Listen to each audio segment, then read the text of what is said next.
My father is considered a political prisoner because essentially he is in prison under Israeli order. Nida Abu Bakr was only a teenager in 2009 when a U.S. federal judge sentenced her father to 65 years in prison for providing material support for terrorism.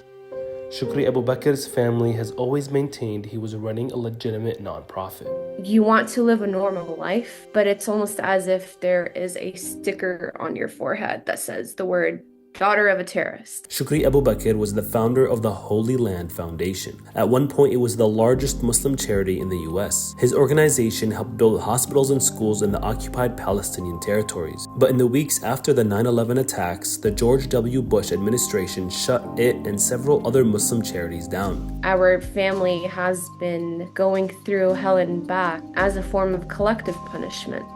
Bush claimed the Holy Land Foundation directly supported Hamas and designated it as a terrorist organization. Critics, including the American Civil Liberties Union, say the federal case relied on wiretaps, Israeli intelligence, faulty translations, and secret evidence. The case also relied heavily on an anonymous Israeli source. If they never requested for the US government to investigate and shut the HLF down, they would have probably still been running right now. Nida's father and 4 other board members were sentenced to prison terms between 15 and 65 years. They became known as the Holy Land Five. They're using the HLF as an example to show other people who are doing the same work that if you help the people of Palestine, then you can end up just like these guys as well. There was no evidence the nonprofit directly funded Hamas, and some of the Palestinian charities it donated to were also supported by the US government. Nida says her father started the nonprofit after her sister was born with cystic fibrosis. He was in the hospital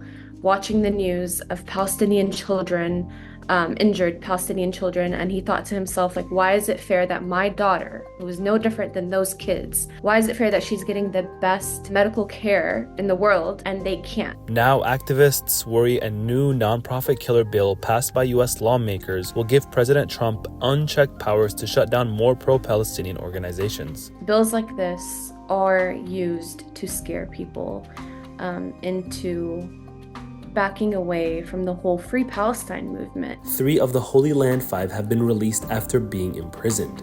Only Nida's father and Ghassan al-Ashi remain in custody. Nida says she will continue to advocate for her father's freedom. There is hope. I am hopeful that he will be released. I speak it into existence every single day. I have to believe that he will be freed.